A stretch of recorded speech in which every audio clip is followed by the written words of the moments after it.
Crochet CJ here for episode 50. Wow, it's only taken me a couple of years to do 50 episodes because I took a little break. If you don't know me, I'm a mom, a wife, and a midwife, and I'm a born-again Christian, and I love people enough to tell them that. It's good to see you guys. So I'm trying to be really good about making videos because I really do enjoy it and I want to continue to do so.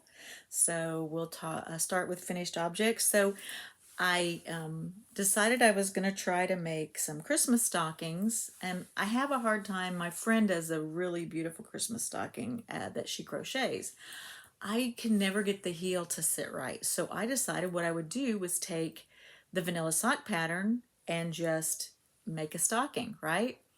I think I did pretty good. I cast it on 48, which is smaller than the smallest sock size in that pattern, but because you're using a worsted weight yarn, in this case I'm using Premier Home Cotton.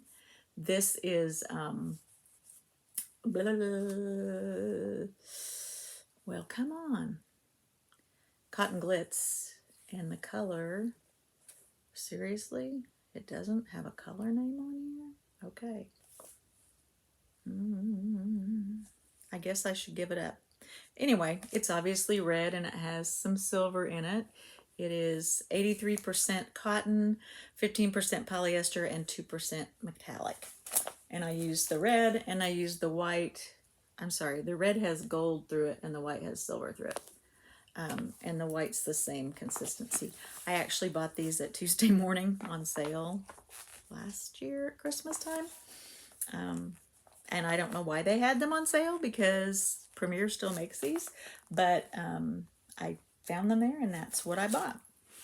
So, I was kind of doing this, and you can't really measure it the same way you do a sock because it's not actually going on a foot. So what I ended up with was a little stubby nosed stocking. Okay, I should have made the foot longer.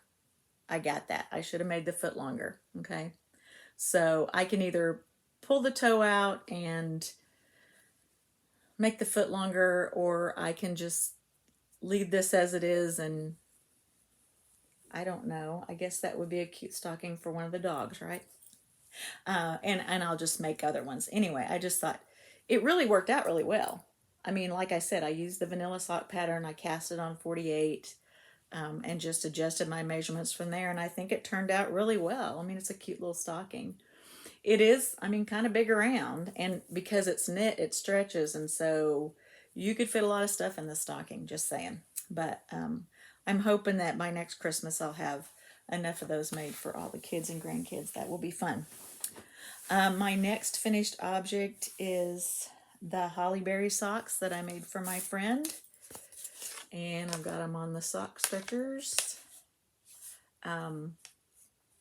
These are made with Worcester Yorkshire Spinner's signature 4-ply, and it's a self-striping yarn, as you can tell. Like I said, I have an obsession. There are 437 yards on this 100-gram ball, and it's 75% wool and 25% nylon. And like I said, the color is holly berry. This is West Yorkshire Spinners is Yorkshire. It's reared, sheared, and spun in Britain. Okay, but I found this on Etsy, and it was actually a reasonable price, so I went ahead and ordered it. I know I showed you these last week, but I didn't have them on the sock blockers. But these are my socks I made for my friend. The red, white, and blue is Old Glory from Show Me Yarns out of Missouri. And then this is Plymouth Yarns Crimson, I believe. And so, anyway. And these are all made with that vanilla socks pattern. I like shorty socks. So, anyway, that's what I make as the shorty socks. Joys in progress. I am making some shark socks for someone special, and I just have to show you. I only have one done. I'm making actually 2 pair, and this is not really a good because it's not going to stretch out on there, but see, we got little We have a dorsal fin and some ventral. And here's our little eyes.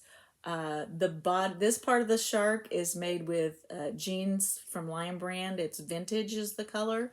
I know it looks kind of green, but it really does look gray, like a dark gray. This is actually Chic Sheep, and I don't remember the color. I think I have my label here somewhere. Chic Sheep, and it's 100% wool, and it laces the color of this one. And so I just have to say, this actually I had bought on clearance at Lobby Lobby a couple years ago, so, and I'm finally using it.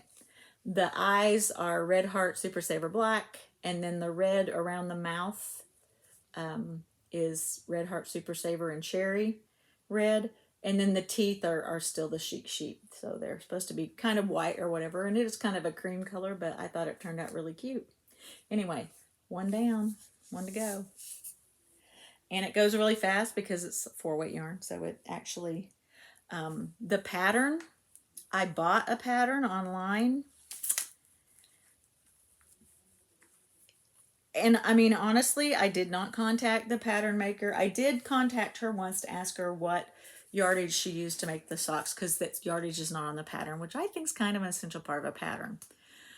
And I purchased the pattern, and I'm not really going to go on about it other than to say it's not well written, okay? That's all I have to say about that. I could have probably contacted her several more times to get clarification about things. What I ended up doing was I did a provisional cast on with this color, and I did a provisional cast on with this color, and then I knitted, knitted and purled back and forth on this one to bound about here. Same thing with the white, and then I did the heel in the white just like you do on the vanilla sock pattern. I know, I like that pattern. And then I joined them together and did the rest of the sock down to the toe. And then the only part of her pattern that I really used was the fins. I did use her pattern for the fins, which, yes, it tells you how to knit them, but it doesn't really show you a picture or tell you how to kind of put them together or whatever. And I just looked at the picture to see placement and stuff. So then what I did when I got all this part done, I went back and cast it on with that provisional cast on, and pulled out my crochet part of the provisional cast on. And then I did decreases up for the bottom of the shark's mouth, and then I did up, and then I did 2 sets of decreases that are kind of they come out looking like little horns on top of it or whatever, and then you fold them down and sew them, and then you put your mouth on there. Okay, so it was really kind of I made my own pattern thing. And I try not to be too critical of people's patterns, because I've written a few crochet patterns and stuff, but I don't, I don't sell them. I don't claim to be a professional. I don't ever send them out to testers. I don't ever send them to an editor or anything like that. And if I write a pattern, I put it out there for free. And I haven't done a whole lot of patterns, and, I never have gotten my Christmas tree pattern stuck out there. But when I do, I just do them for free, because it's just not something I make my livelihood on. And I don't object to people selling patterns, and I don't object to paying for patterns. I'll pay for a pattern, if I want a good pattern. I've paid for lots of patterns, and they've been very good patterns. The problem is you don't know how the pattern is written until obviously you buy it. You can't proofread it to see if it's a good pattern or not. And I'm one of those people that when I buy a pattern, or even when I get a pattern for free, I read through the whole pattern before I start the project, because I want to make sure that I don't mess something up and miss something. That all said, to say this, if you are going to sell a pattern, it needs to be written and tested and edited, and people need to be able to use the pattern. Okay, I'm just saying.